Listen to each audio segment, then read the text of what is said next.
Olá, eu sou a Leila Sterenberg e começa agora o SEBRE Conversa, o podcast do Centro Brasileiro de Relações Internacionais. Você acompanha a partir desse momento uma análise de alto nível sobre temas de impacto no mundo e os efeitos no Brasil. A gente veio até São Paulo conversar com Isabela Teixeira, ex-ministra do Meio Ambiente, conselheira emérita do SEBRE, co-presidente do Painel Internacional de Recursos Naturais da ONU, integrante do Conselho de Assuntos Econômicos e Sociais, também da ONU, e Senior Fellow do Instituto Arapiaú. Isabela, muito bem-vinda, obrigada por receber a gente aqui. Como vai? Tudo bem? Tudo. Vamos começar falando de plano de transformação ecológica. Tem 6 eixos, centenas de itens, uma coisa ambiciosa aí para ser aplicada em 3 anos e meio. Você acha que é viável? Qual é a tua avaliação? Foi lançado aí com estrépito, digamos assim, no mês de agosto. Como é que você avaliou? Bom, eu acho que tem que ser analisado sob diferentes perspectivas. A primeira, do ponto de vista político, o fato de ter o Ministério da Fazenda coordenando, né, não só um plano com 6 pilares, como foi dito, mas a busca de coordenação de uma visão do Brasil sobre transição para uma economia de baixo carbono. Então, nós estamos falando de mudanças de modelos econômicos no mundo, nós estamos falando de novas economias, nós estamos falando de como é que o Brasil vai estar melhor no futuro, ou deve estar melhor no futuro, e como é que isso, na realidade, está relacionado às dinâmicas geopolíticas e um problema que é de toda a humanidade, que é o problema da mudança do clima. Então, a primeira leitura é o fato do Ministério da Fazenda entrar no jogo, e entrar no jogo com um papel estruturante por intermédio da concepção de um plano de transição ecológica. Tá? Segundo aspecto a ser considerado nisso, se os pilares são suficientes ou não são suficientes, isso é um debate que a sociedade vai ter que recepcionar. Tá? E, obviamente, para mim, essa recepção depende se esse plano ele leva a um acordo, a um deal, como a gente fala em inglês, do ponto de vista da sociedade brasileira. Por quê? Porque não se trata apenas de um passo para 3 anos e meio. Né? Você está mudando uma visão, você está mudando uma mentalidade. Isso, obviamente, não se resolve em 3 anos e meio. Você está colocando os pilares de um processo que é de transição com vistas a uma transformação econômica, social. Portanto, você precisa pactuar com as instituições e com as pessoas. Esse é o ponto, né? Quando você fala de um deal, é um deal entre Congresso, Isso. o Executivo, o empresariado e por aí vai. Porque as pessoas acham é importante que o governo entre no jogo, como está entrando e está fazendo uma série de iniciativas em torno dessa agenda de mudança do clima, que é uma agenda de desenvolvimento, eu sempre disse isso desde a época de Paris, quando o Brasil apresentou a visão mais ambiciosa do mundo.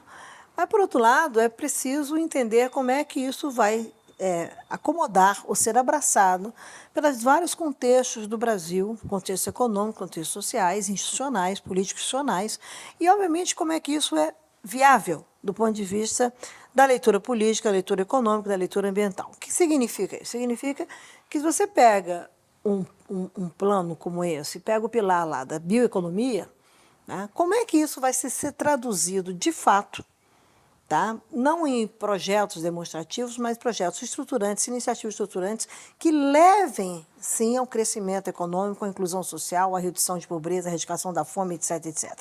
Não tem sentido falar disso se não for também por resolver problemas crônicos da sociedade brasileira, crônicos do Brasil, do seu desenvolvimento. A agenda climática é um desafio planetário, global, planetário, como eu falo, mas ela é um desafio que tem que levar a desenvolvimento. Nós estamos mudando a maneira do homem se relacionar com a natureza, nós temos que entender que nós vamos avançar nos processos de maior produtividade, maior competitividade, com redução de emissões de carbono, porque nós estamos transformando a maneira de produzir, de consumir, de se relacionar em comércio internacional, etc, etc.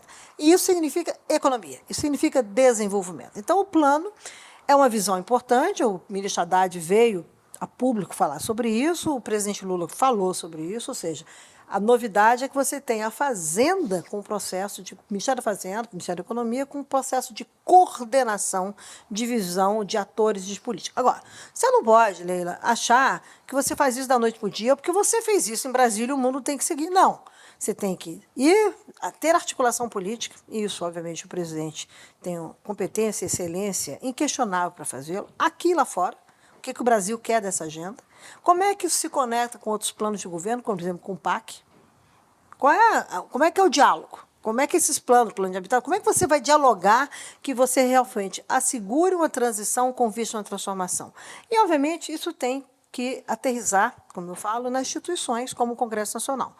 Então, em inglês a gente fala muito de Green Deals, né? O europeu tem um Green Deal, os Estados Unidos tem outro, a China tem um grande acordo com a civilização ecológica, a Índia também. Todo mundo está correndo para tratar da sua visão econômica e social de transformação a partir da demanda da crise climática. Quais são os fundamentos políticos necessários, nacionais e internacionais, que o Brasil vai precisar lançar mão para consolidar não só uma visão, uma estratégia, estabelecer processos que possam ir além do atual governo, porque são medidas que vão ser transformadas ao longo do tempo sem retrocesso. Quer dizer, nós não podemos experimentar o que o Brasil experimentou e vem ainda experimentando com a questão do desmatamento, por exemplo. Tá? Nós não podemos achar que nós não vamos fazer a transformação, por exemplo, da agricultura brasileira. Então, a ideia de convergir o plano ABC com o plano safra é uma ideia importante. Você está indo para uma visão de como você vai produzir alimentos a partir de uma realidade de baixo carbono, com alto valor agregado, com alta produtividade, com inclusão social, com segurança alimentar no Brasil e para o mundo. Você precisa incluir o agro, né? Sem dúvida nenhuma. Todos os setores precisam ser incluídos. Claro. Agora, é óbvio que o Brasil é um país que tem na agenda climática, e essa é a diferença do Brasil em relação ao mundo, a questão do uso da terra como um tema preponderante e predominante, né? Não só pelas emissões associadas ao desmatamento ilegal da Amazônia e o desmatamento legal no Cerrado, tá? Mas também o fato de que o Brasil depende da agenda de produção de alimentos para que, inclusive, não só para a segurança alimentar internacional, mas nacional. Então, nós precisamos entender o papel da agricultura nesse processo, como é que nós vamos fazer essa transformação, reduzir as emissões, mitigar, adaptar, tornar-se resiliente, porque nós já estamos vivendo os efeitos das mudanças do clima, nós estamos, de fato, vivendo isso. O secretário-geral da ONU, aliás, cerca de menos de um mês atrás, fez uma declaração muito enfática sobre isso. Nós não tem mais a era climática, tem a era da efervescência climática, nós estamos boiling, né? Nós estamos realmente, o que está acontecendo no mundo, nesses eventos extremos, estarão cada vez mais frequentes, portanto, com um grau de incerteza muito maior. Então, todos os setores econômicos, ou seja, como nós nos relacionamos, como nós nos vestimos, como nós consumimos, como nós nos mobilizamos, temos mobilidade, como nós viajamos, isso tudo será objeto de transformação. O mundo vai mudar, tá? O dia a dia vai mudar. Agora, não precisa ser por intermédio de uma tragédia, tá? Ou de uma narrativa trágica. Isso tem que acontecer na perspectiva de como é que eu gero emprego, como é que você tem uma capacidade de me adaptar. Então, o Brasil tem situações que o passado impacta o presente e nós vamos ter que resolver o futuro em relação a isso. Como, por exemplo, populações que já vivem em área de risco. Então, você pega uma cidade como o Rio de Janeiro, você vê lá no sul do Brasil, aqui em São Paulo, etc., várias situações de risco que já estão em condições de chover. Toda vez que chove é uma tragédia. Se chover mais, com mais frequência e com mais intensidade, isso vai tornar as populações cada vez mais vulneráveis. Então, não é só uma questão de como nós estamos hoje para o futuro. O que o passado nos traz que nós temos que corrigir e olhar o futuro no presente. O que a gente tem que tomar decisões hoje para que no futuro a gente esteja mais seguro, menos exposto a risco e com a capacidade de lidar com o mundo que está em transformação. Esse é o desafio. Acho que o Plano da Fazenda, eu tenho sido consultada, nós temos participado aqui em São Paulo com vários grupos, etc., etc., é a busca por um olhar contemporâneo, tá, para o Brasil, olhando o Brasil, como eu disse, não um país do futuro, mas um país melhor no futuro, onde a economia é estruturante dessa mudança. Esse eu acho que é o valor político de ter isso. Pode criticar, é natural, né? O brasileiro é um insatisfeito consigo mesmo, né? A gente é o único país do mundo que se auto-boicota. A gente não precisa de ninguém para jogar contra o Brasil, basta a gente. Tá? Mas o fato de que você colocar isso, propiciar um debate com um frescor político, econômico, entender que muitas coisas podem ser reativas, mas que você está movimentando as peças na direção certa, isso é um grande ativo do Brasil hoje, sem sombra de dúvida. É significativo, por exemplo, emitir título soberano sustentável, né, e dar um gás ali no fundo do clima, isso faz diferença, porque é preciso de dinheiro, né? Faz, e é importante entender isso. Toda vez que a gente está falando do clima, e as pessoas estão muito curiosas, muito inquietas, é um assunto extremamente complexo, não só do ponto de vista científico, mas do ponto de vista político, geopolítico e econômico. também social, né? E, portanto, é um assunto que terá que cair no domínio das pessoas, né? Ele não está ainda no imaginário político do Brasil. Tá? E eu digo isso porque basta ver o Congresso Nacional. O Congresso Nacional ele é refratário, uma parte dos congressistas, uma parte é negacionista climática. E tem muita coisa que está na mão do Congresso, né? Muita regulamentação de eólico offshore. Isso, eu vou falar sobre isso. Então, o que é importante quando você vem com a parte de finanças? Você está trazendo um mundo, tá, que todo mundo compreende, com má vontade, com boa vontade, né? O mercado é um vilão. Tem que acabar com isso. Qual é o papel do mercado para ser um provedor de soluções nessa transformação da economia global? Né? Eu até brinquei semana passada na Summit da Ambima, aqui em São Paulo, que a gente tinha que criar a Faria Lima de baixo carbono. Né? Uma rede de quem está investindo, quem vai investir, quem vai ganhar dinheiro no futuro com essa nova economia. Então, existe, por isso que é importante as pessoas entenderem o que é transição, o que é transformação. Né? Tem gente, a dificuldade, muitas vezes, nos mercados financeiros, no mercado de capitais, etc., é porque eu estou ganhando dinheiro no curto prazo. E aí você quer convencer esse cara de que ele tem que deixar de ganhar dinheiro agora e ganhar de outro jeito, quem sabe, no futuro. Por isso que esses fundos, essa dinâmica de um fundo clima com bônus de longo prazo, tesouro, que você está financiando a transformação, é extremamente importante, porque o fundo clima ele tem foi criado na época do ministro Mink, eu era secretária executiva do Mink, depois eu implementei isso. Ele tem dois tracks, vamos chamar. Um que é não reembolsável, é fundo perdido, que é para projetos de menor porte, que está sob a gestão do Ministério do Meio Ambiente, tá? Na da secretária de Clima, Ana Toni. Tá? E o reembolsável pelo BNDES, que é aquele que você financia, tá? O setor privado, a indústria, etc., para essa transformação. Então, o fato de você emitir e ter dinheiro, e com isso permitir que o BNDES entre no jogo com um fundo, captando, porque cada vez que o BNDES coloca $1, ele capta 12, 10 vezes aqui. Porque todo mundo quer ter parceria. Então, tem que entender como é que isso poderá influenciar o mercado de capitais. Como é que isso trará dinheiro para o Brasil, que não tem poupança interna para financiar essa transformação? Como é que isso vai permitir alianças e boa regulação por parte do governo? Como é que isso vai entrar no debate de modernização, por exemplo, quando você está discutindo hoje a reforma fiscal, o desdobramento da reforma fiscal, da reforma tributária, em face dessa nova realidade de financiamento em torno das chamadas economias verdes ou da descarbonização e, portanto, também vai servir para as pessoas entenderem melhor o que significa finanças verdes. O finanças tem vários termos. Uma coisa é green finance, outra coisa é climate finance, outra coisa é sustainable finance. Você tem uma diversidade de coisas acontecendo, como também as perspectivas. Você não vai resolver um problema de desenvolvimento de um país feito o Brasil com projetos de pequeno porte. Não quer dizer que você tenha dinheiro de milhões de dólares, que isso não seja importante para determinadas situações. Mas nós estamos falando de escala de bilhão de dólar, de trilhão de dólar, porque é a transformação da economia de países e de regiões.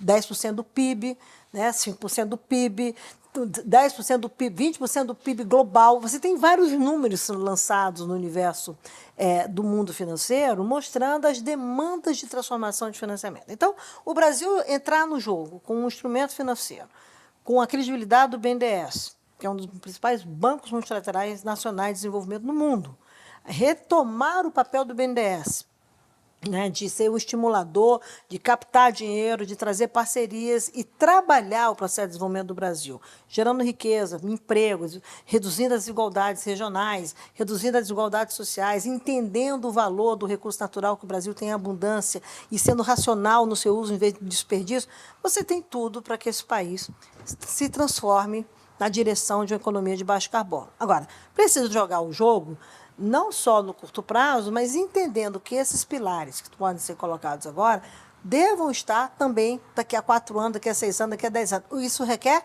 pactuação política. Isso requer que você venha com a sociedade, isso venha com as pessoas entenderem que isso é para o bem do Brasil, isso não é para o mal do Brasil, não. Isso não mesmo é uma coisa mudando o governo, mudando o Congresso, mudando tudo, né? Esse é o desafio. É uma agenda de mudança de mundo. O mundo está mudando. Eu acho que o mundo já mudou, né? De tudo que eu vejo, o mundo já mudou. Certamente já mudou. E eu acho que quando você pega o século XXI, as pessoas não raciocinam muito assim, mas se você pegar o século XXI, ele é um século marcado por crises. Né? Desde 2001, com o 11 de setembro, ele inaugura o século com uma crise que mudou o mundo. Duas coisas mudaram o mundo em 2001, né? A questão do 11 de setembro, né? E, portanto, o Ocidente se reorganizando de novo em torno de segurança, tá? E defesa, quando, na realidade, a pauta que veio da década de 90, do sistema multilateral, era da sustentabilidade, da paz, da democracia, da igualdade de gêneros. Isso que a chamada década de 90 preparou. Tá? E aquela dúvida, até o fim da história, como interrogação. Lembra disso? Enorme, Lembra disso? Então, exatamente. Então, você tinha uma perspectiva na década de 90, final da década de 90, a Rio 92, as conferências globais, a questão de gênero em Pequim, etc, etc. Tudo isso veio num pacote para você entrar no século XXI de outro jeito. E com um grande domínio do Ocidente. Ainda era uma questão hegemônica. Chega 2001, acontece o 11 de setembro, que é um processo completamente disruptivo, né, num planeta, no mundo, o mundo muda ali. E você também tem a entrada da China na Organização Mundial do Comércio. E aí é muito interessante, você pega esses animações de cronogramas, de papers publicados. Eu vi uma semana passada muito interessante, comparando a China e a Índia, né, e, de repente, quando entra no IFC, como é que o crescimento do PIB da China vai embora e vira essa superpotência. Nós estamos falando de menos de 30 anos. Tá? Nós estamos falando de 20 anos. Uma superpotência que divide hoje no imaginário político com os Estados Unidos o status de superpotência global. Tá? Então, isso aconteceu em 20 anos. Depois disso, nós experimentamos a crise econômica, né, dos anos 2007, 2008, econômico-financeira, que tem efeitos até hoje no comércio internacional. Sim.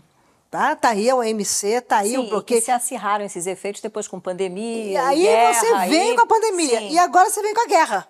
Então, nós estamos vivendo crises permanentemente. As pessoas não compreendem que, na realidade, entram nos chamados loucos anos 20 do século XXI, a transformação a partir da natureza, como no século passado era a partir da cultura.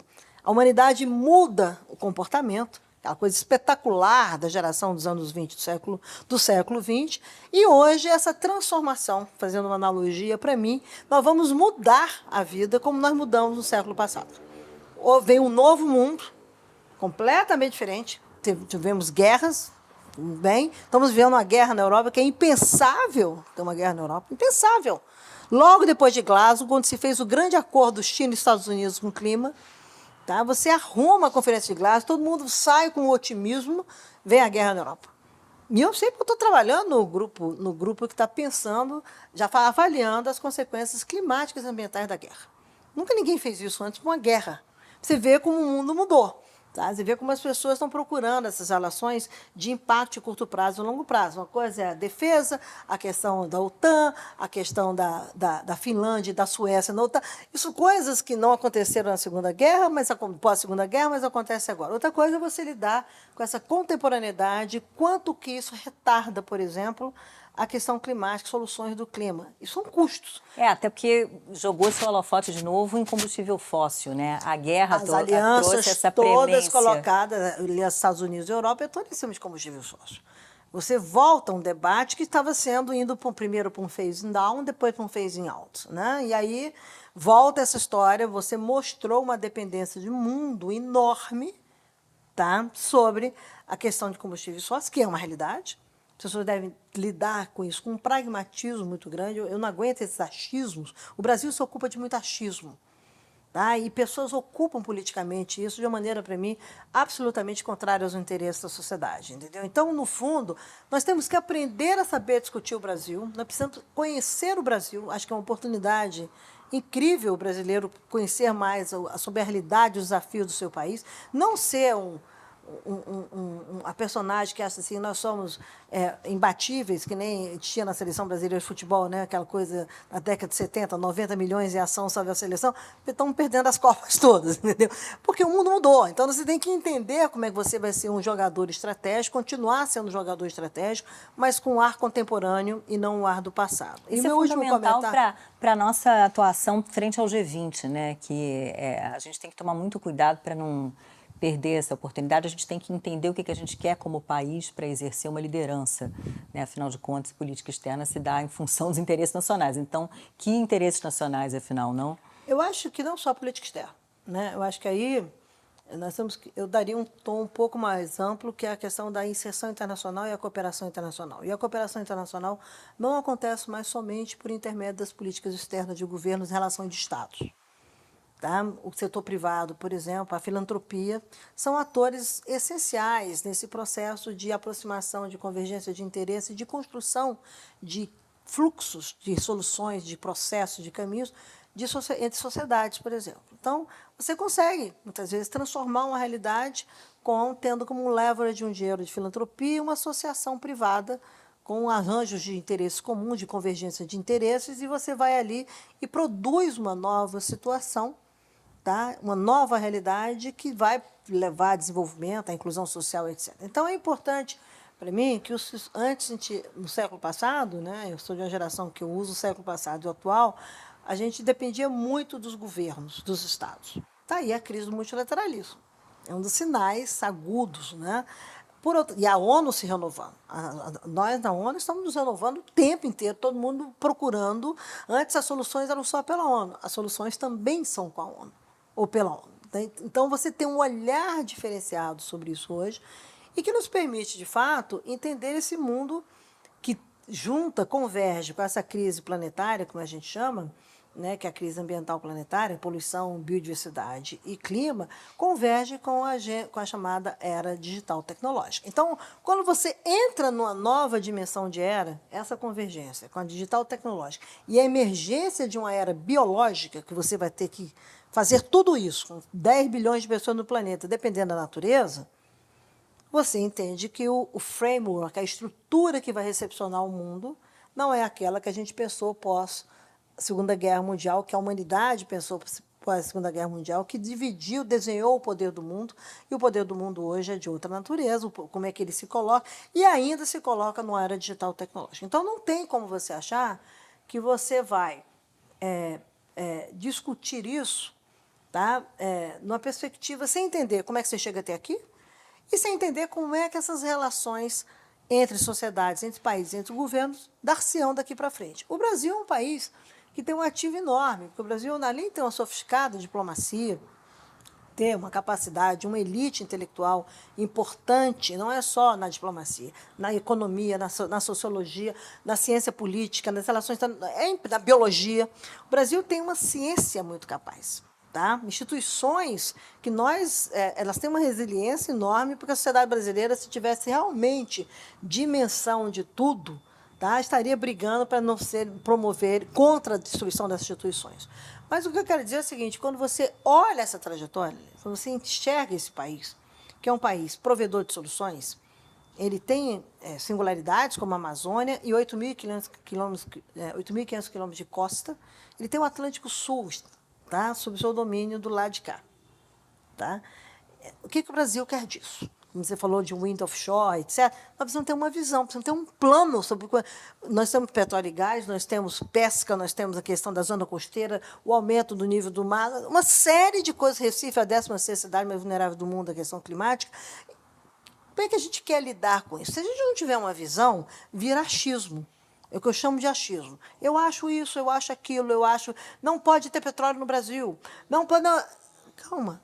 Organiza o debate, organiza a visão. E por isso que eu acho que o Brasil, como é um país com singularidades, mas também com alternativas, ele precisa ser audacioso em relação ao seu papel para os brasileiros, o seu papel no mundo e o seu lugar no mundo. São coisas distintas, isso não está sendo feito dessa maneira, lamentavelmente. As pessoas brigam, atores políticos no Brasil brigam para ocupar espaços como se fosse o seu capital político individual e não o capital político do país. Nós, depois de 4 anos de uma desastrosa presidência em relação a esse tema, foi desastroso. Nós não só saímos de cena, tá? Nós saímos das salas de negociações, nós saímos da importância do mundo. Nós teremos que reconstruir espaços e, ao mesmo tempo, pautar novos espaços políticos no mundo. Tá? Concomitantemente. Não achem que o mundo, embora o mundo tenha uma grande expectativa em relação ao Brasil, um grande otimismo, tá? Na hora da disputa, vamos concorrer, vamos fazer, etc., aí as medidas tomadas unilaterais, situações que você vão impactar o curto prazo e que o Brasil precisa reconstruir o espaço político de diálogo e de negociação. E isso não é trivial, não é pegar um avião e ir para Paris, sentar-se à mesa nessa negociação e resolver. Não, terá tempo, né? Tomará tempo. A diplomacia requer tempo. E você precisa, para que uma diplomacia seja eficiente, organizar o processo interno no Brasil, que não está organizado. Não está organizado. É impressionante como as coisas estão acontecendo aí fora na área ambiental e a distância disso do imaginário político brasileiro. Na área ambiental, climática, planetária, que você queria chamar. E a gente está fora de muitas discussões, eu acho, né? Economia circular, economia do envelhecimento e por aí fora. Né? O Brasil, ele tangencia, ou quando... Ele não só, por exemplo, eu co-presido o painel científico, fui eleita, né, que cuida da circularidade.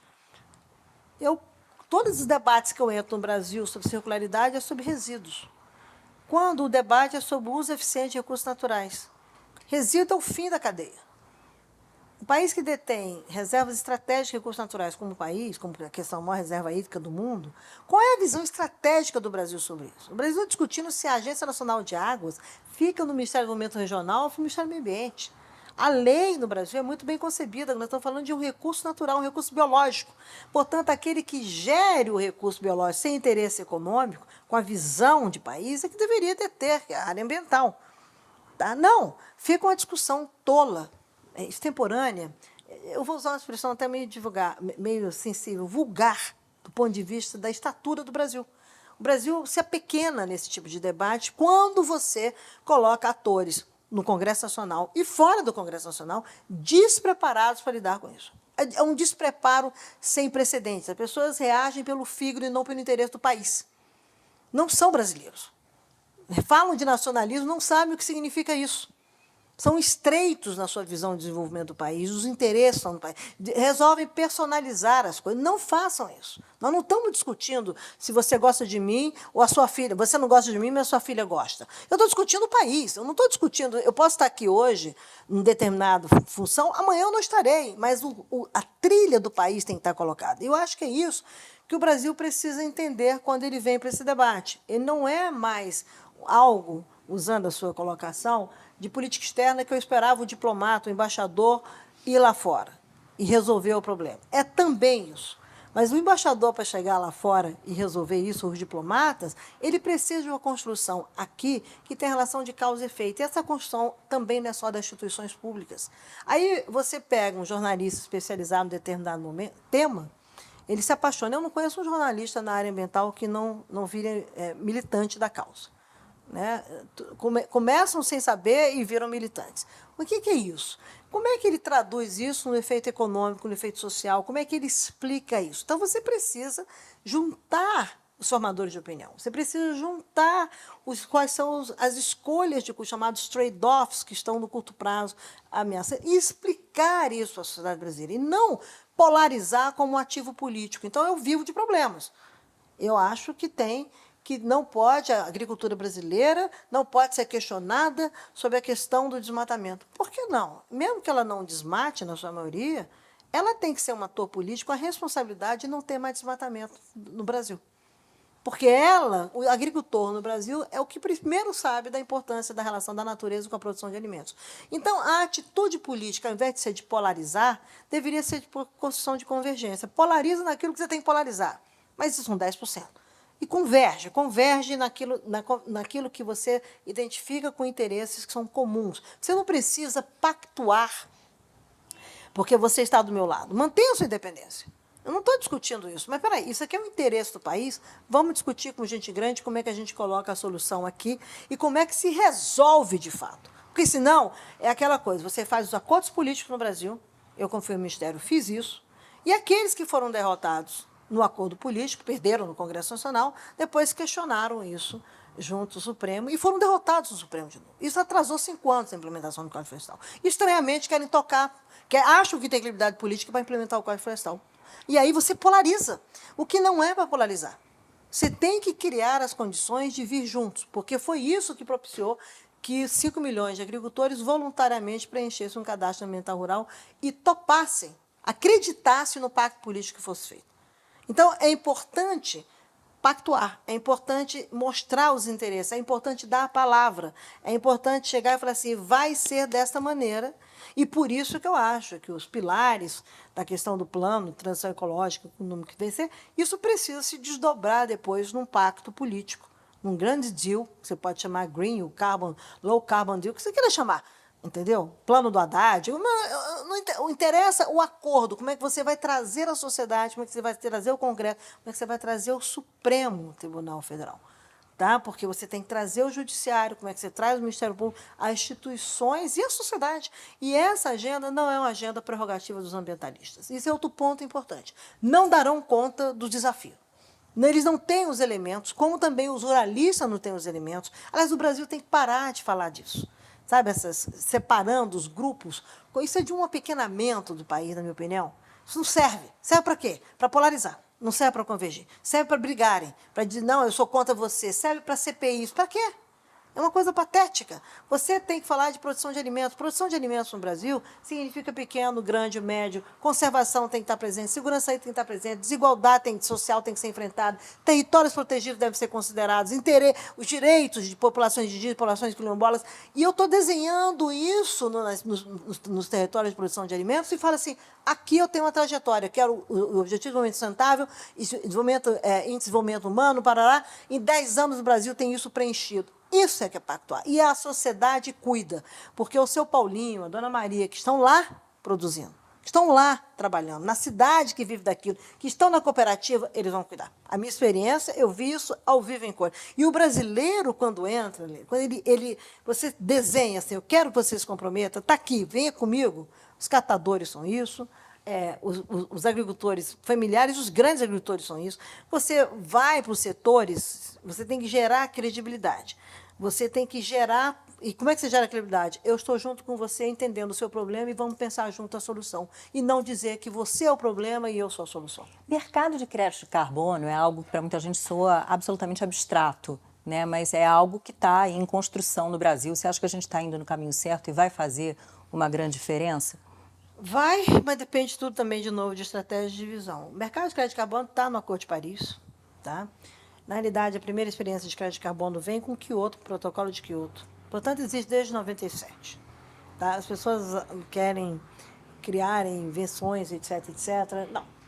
Isso é uma maneira de como o setor privado pode ser parte, e deve ser parte, comprometido com as soluções com vista à consecução dos objetivos de mitigação e também de adaptação naquilo que couber.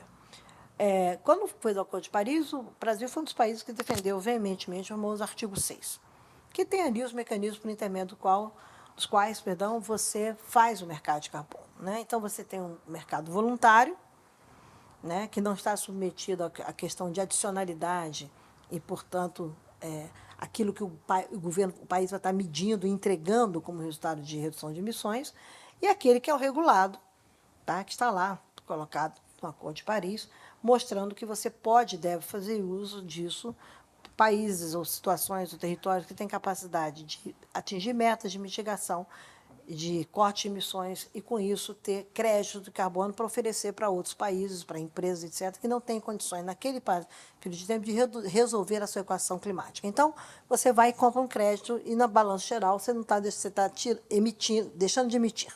Tá? Isso você está fazendo de uma maneira muito grosseira. Ou, a outra maneira, muito simplificada, que eu ia falar, a outra maneira, você precisa retirar carbono da atmosfera, e a maneira de retirar carbono da atmosfera mais barata que se conhece até hoje é a questão da restauração florestal e, portanto, você criar um crédito de carbono associado a isso.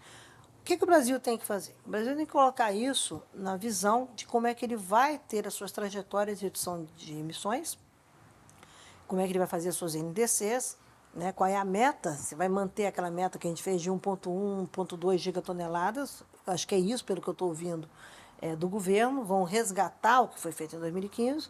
E quais são as estratégias econômicas e sociais em torno disso? Quem é mais competitivo? Setores econômicos cujas soluções são mais fáceis, vai de um jeito.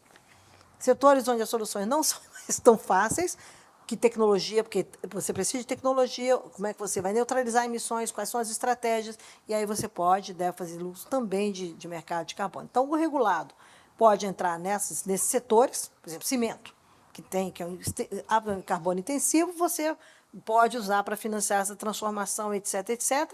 Agora, depende da regulação que o governo encaminhou para o Congresso, tem vários projetos de lei lá em tramitação. O do governo, na versão que eu vi da Fazenda, estava muito bem feito, muito bem estruturado. Tá? Tem ruídos em relação a comentários, a coisas encaminhadas pelo Ministério do Meio Ambiente. Eu ouvi isso de setores econômicos, eu não li. Chegou na semana passada, né? Parece que a versão final, tem que ler isso com mais calma. Mas o que eu estou dizendo é o seguinte, ele é importante, mas ele precisa ter integridade, precisa ter transparência e precisa estar associado a uma estratégia de país de como que eu faço mão de mercado de carbono, como é que eu faço uso, eventualmente, de taxação de carbono, como é que eu faço uso de outros instrumentos, green bonds, etc., etc., instrumentos financeiros, que eu estou lançando mão para financiar essa transformação da minha economia. E com que visão? Com uma visão, no meu entendimento, de que eu mantenha a competitividade e produtividade da economia brasileira. Então, portanto, não adianta não adianta, ou deve, vou colocar um sinal amarelo na frase agora, você, ao usar mercado de carbono, você tem que estar pensando com a visão de longo prazo, porque você precisa que o custo de mitigação do empresário brasileiro seja menor, né? Ele seja mais competitivo. Então, você pode estar vendendo o mercado de carbono hoje muito mais barato no Brasil, e lá na frente o custo do empresário brasileiro vai ser mais caro, se ele quiser mitigar no Brasil. Então, tem que ser muito bem pensado, tem que ser muito bem colocado, você tem que pensar em competitividade, geração de emprego, etc, etc. E o outro lado da questão, que também é muito fascinante, na minha perspectiva, é como que o Brasil lança a mão disso, considerando as nossas desigualdades regionais. O jogo no Nordeste, por exemplo, para neutralizar, para competir, etc., não é o jogo do Sudeste.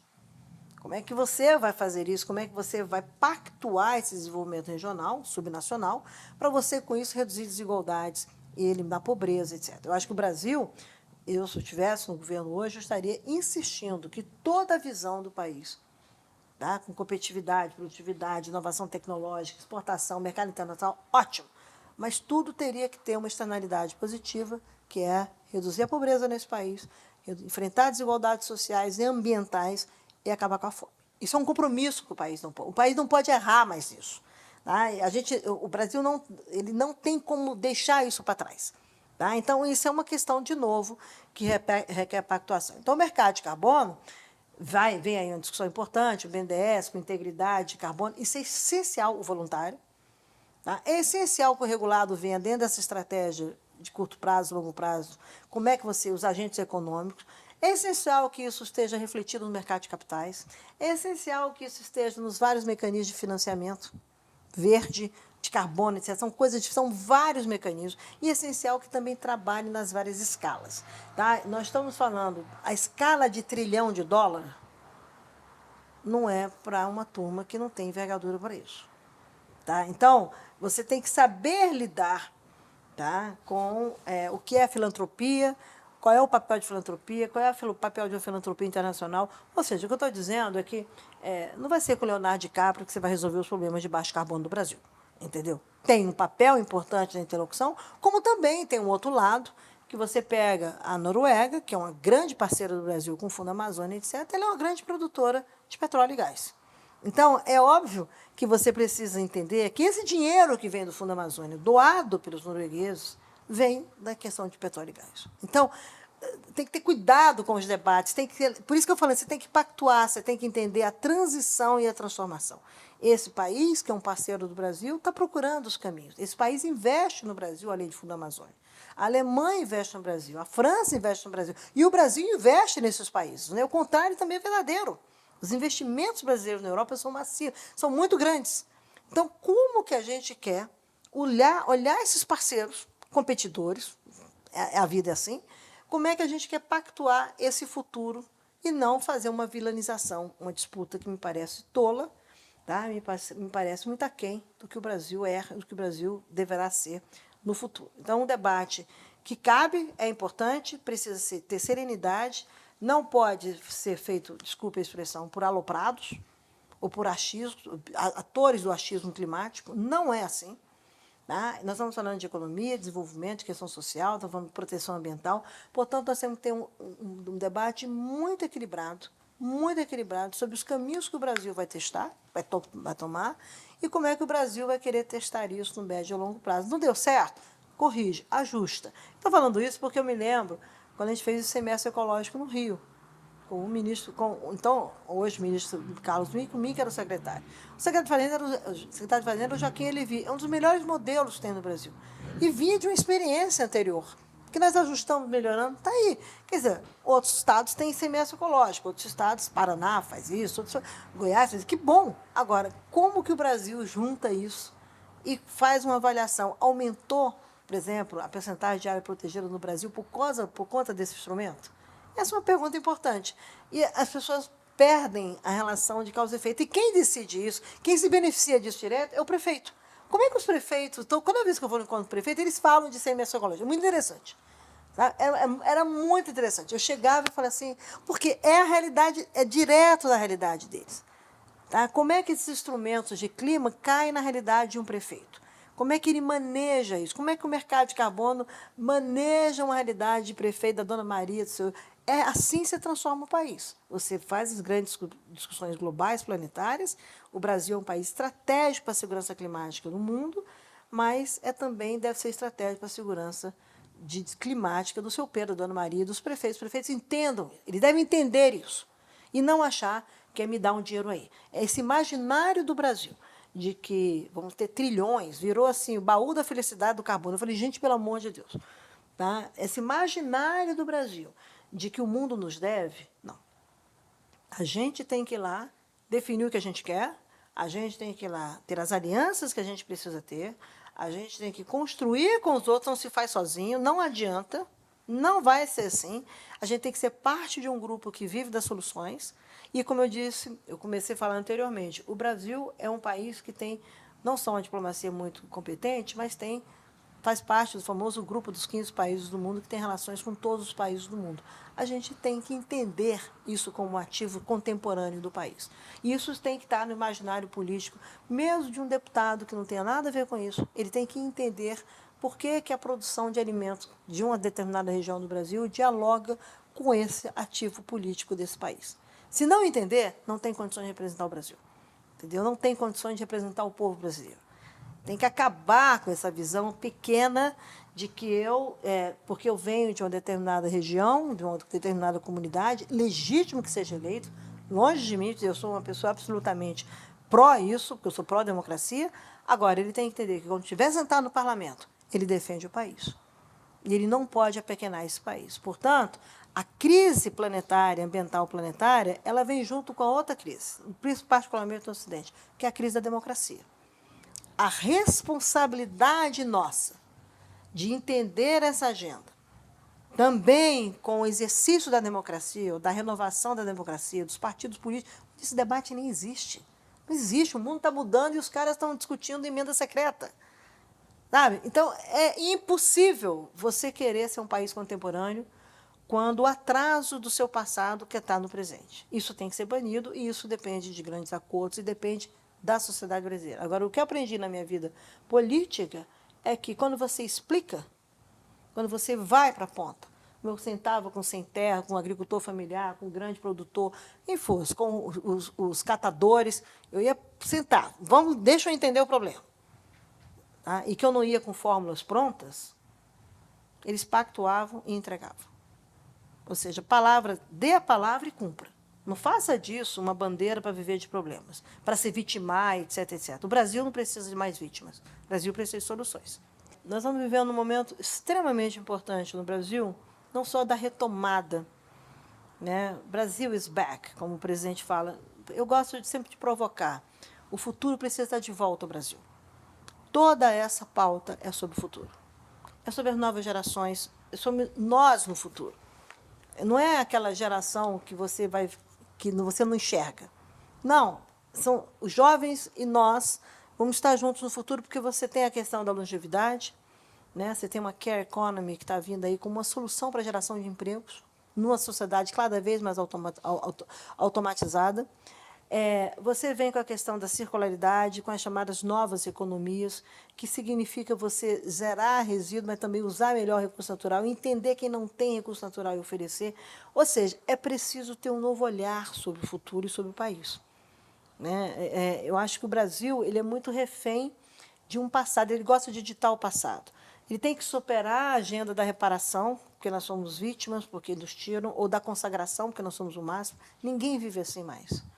E tem que, qualquer coisa que for ser construída, colocar os jovens na sala, desde o primeiro momento. Desde o primeiro momento. Essa nova geração, que é extremamente ativa de internet, de inteligência artificial, eu viajo, eu fico vendo no mundo os debates, a qualidade da interlocução, essa nova geração que fez a resistência democrática por conta do bolsonarismo no Brasil, ela tem que estar nas salas de negociação. Elas devem estar ali. Claro que tem, às vezes, os arroubos, os exageros, mas não é isso. Tá? A gente tem que chegar e entender que, se quer estar melhor no futuro e quiser ter futuro com essa perspectiva de contemporaneidade, eu acho que a gente precisa entender que eles são os nossos aliados. Essa geração, a minha geração, já foi jovem, mas é uma geração que precisa saber lidar com a juventude para poder sair de cena. Nós temos que fazer o nosso phasing out também, sabe? E acabar com essa história de ídolos, sabe? O Brasil é o ídolo de si mesmo. E um último comentário, Leila. Eu gosto muito disso porque é o seguinte: qualquer pessoa que ler, ou a sugestão, leiam o discurso do presidente Clinton, tá? Em 2001, saudando a entrada da China na OMC. E vejam o que o mundo é hoje. Bom, tá aí o dever de casa.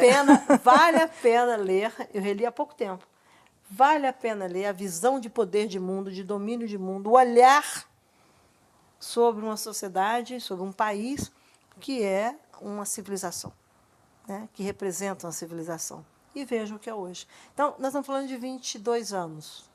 Né? Em 22 anos, portanto, uma geração, né? Você olha e fala assim, e era um discurso extremamente contemporâneo.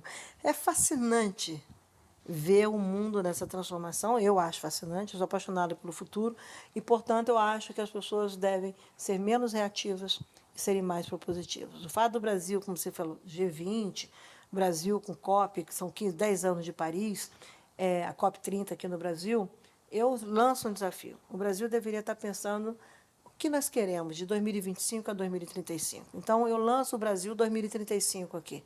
Da Amazônia 2030 ao Brasil 2035, é por onde o Brasil terá que se mobilizar, é por onde o Brasil terá que entender que papel ele quer ter no mundo e como ele quer estar no mundo. O resto, para mim, churumelas, tá, de gente que é viúva do passado.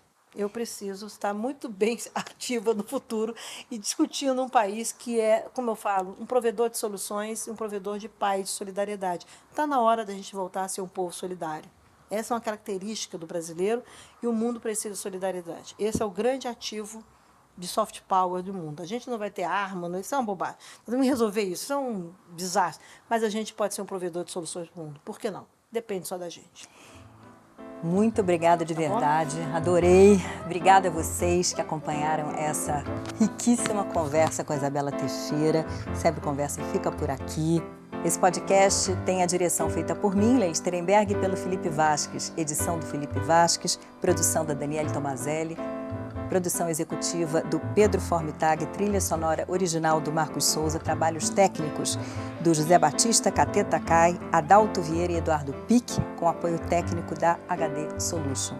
Até a próxima conversa, gente.